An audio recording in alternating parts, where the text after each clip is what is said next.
Advocate करीम, आप देख रहे हैं legal and social awareness. Channel को सब्सक्राइब करके बेल बटन को हिट करें जिससे कि आने वाले वीडियोज के नोटिफिकेशन आप तक पहुंचते रहें।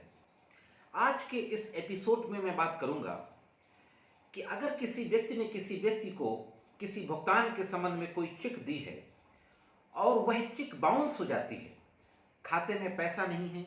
या जिस व्यक्ति ने चेक दी है उसने अपना अकाउंट क्लोज कर दिया है, या उस चेक का पेमेंट स्टॉप करवा दिया है, या किसी और वजह से अगर चेक बाउंस हो जाती है, तो चेक बाउंस होने के बाद मुकदमा कितने दिन में किया जाता है? क्या मुकदमा करने से पहले किसी तरीके का कोई लीगल नोटिस भेजा जाता है? क्या लीगल नोटिस भेजने का कोई टाइम लिमिट होती है? इन सारी बातों के बारे में कानून क्या कहता है, नेगोशिएबल इंस्ट्रूमेंट एक्ट जो एनआई एक्ट है, एनआई एक्ट में इस संबंध में क्या प्रावधान दिए गए हैं, इन सारी बातों के बारे में बहुत ही ब्रीफ में आज बात करते हैं और देखते हैं कि इस संबंध में क्या कुछ कानूनी जानकारी उपलब्ध है। दोस्तों, चेक बाउंस के संबंध में एक स्पेशल एक्ट है NI act, negotiable instrument act. Negotiable instrument की धारा 138 में इस बात के प्रावधान दिए गए हैं कि अगर किसी व्यक्ति ने किसी को किसी पेमेंट के संबंध में लीगली रिकवरेबल डेट होना चाहिए, यानी जिस व्यक्ति ने चेक जारी की है उस अमाउंट का वह कानूनी तौर पर देनदार होना चाहिए, और जिसको चेक दी है वह कानूनी तौर पर उसका लेनदार होना चाहिए।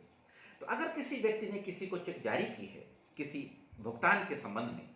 और वो चेक बाउंस हो जाती है, जो मैंने अभी कारण बताया कि या तो खाते में पैसा कम है, इनसफिशिएंट धनराशि है, या अकाउंट क्लोज हो गया है, या जिसने चेक जारी की थी उसने उस चेक के पेमेंट को स्टॉप करवा दिया है, इन तमाम कारणों से अगर वो चेक बाउंस हो जाती है, उसका पेमेंट नहीं होता,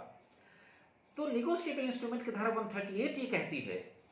कि चेक बाउंस होने की सूचना मिलने के बाद, बैंक से जानकारी मिलने के बाद 1 महीने के अंदर उस व्यक्ति को जिसने चेक दी थी एक लीगल नोटिस भेजी जाती है, और उस लीगल नोटिस में 15 दिन का टाइम दिया जाता है कि नोटिस की प्राप्ति के 15 दिनों के अंदर आप हमें वो सारा पैसे का भुगतान कर दें जिस बारे में चेक दी गई थी। अगर वो व्यक्ति within 15 days from the receipt of the notice उस भुगतान करने में फेल हो जाता है, तो मुकदमा करने का कारण उत्पन्न हो जाता है। 138 के तहत यह अपराध होता है जिसमें 2 साल तक की अब सजा और चेक के दोगुना अमाउंट तक का फाइन का प्रावधान कर दिया गया है। यानी 138 का अपराध होगा अगर किसी व्यक्ति ने इस तरीके से चेक दी है और वो बाउंस हो गई, तो यह 138 का अपराध होगा। तो चेक बाउंस होने की सूचना मिलने के 1 महीने के अंदर पहले हम नोटिस देते हैं, और नोटिस रिसीव होने के 15 दिनों के अंदर अगर वो व्यक्ति पैसा नहीं देता तो फिर कोर्ट में कंप्लेंट केस दाखिल होता है। हाँ दोस्तों, परवाद जिसको बोलते हैं, वो कंप्लेंट केस 142 एनआई एक्ट के तहत मजिस्ट्रेट को कॉग्निजेंस लेने का पावर होता है उस कंप्लेंट केस में। ये कंप्लेंट केस उसी तरीके से चलता है जिस तरीके से कि बाकी कंप्लेंट केस चलते हैं। कंप्लेंट केस दाखिल होगा, उसके साथ कंप्लेनेंट का एफिडेविट दाखिल होगा, 202 सीआरपीसी के बयान की तरह उसको रीड कर लिया जाएगा,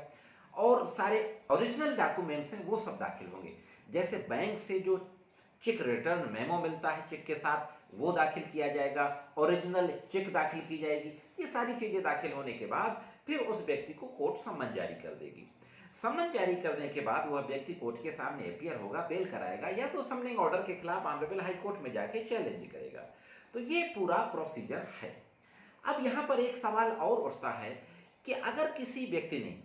समय से कंप्लेन दाखिल नहीं की, समय से नोटिस भेज दी, लेकिन 1 महीने के अंदर नोटिस भेजने के, यानी नोटिस भेजने के बाद जब 15 दिन निकल गया, इसके बाद भी वो पेमेंट नहीं देता और 1 महीना क्रॉस हो गया, तो भी अगर कंप्लेन दाखिल नहीं हुई तो क्या किया जाएगा? तो 142(2) में इस तरीके का प्रोविजन दिए गए हैं, प्रोवाइड किया गया है कि अगर कोई व्यक्ति विलंब से कंप्लेन दाखिल करता है एनआई एक्ट की, और कोर्ट को सेटिस्फाइड कर लेता है कि विलंब से कंप्लेन दाखिल करने के पीछे हमारा जेन्युइन रीजन था, कोर्ट सेटिस्फाइड हो जाती है, तो डिले कंडोन कर देगी और उस कंप्लेंट को एडमिट कर लेगी। दोस्तों, तो यह थी दोस्तों धारा 138 एनआई एक्ट के संबंध में एक महत्वपूर्ण जानकारी। वीडियो कैसा लगा कमेंट्स करके जरूर बताएं दोस्तों। आज की वीडियो में सिर्फ इतना ही, मिलते हैं किसी अन्य वीडियो में कानून की कुछ अन्य जानकारियों के साथ। तब तक कानून के विभिन्न तरीके की जानकारियों के लिए देखते रहें लीगल एंड सोशल।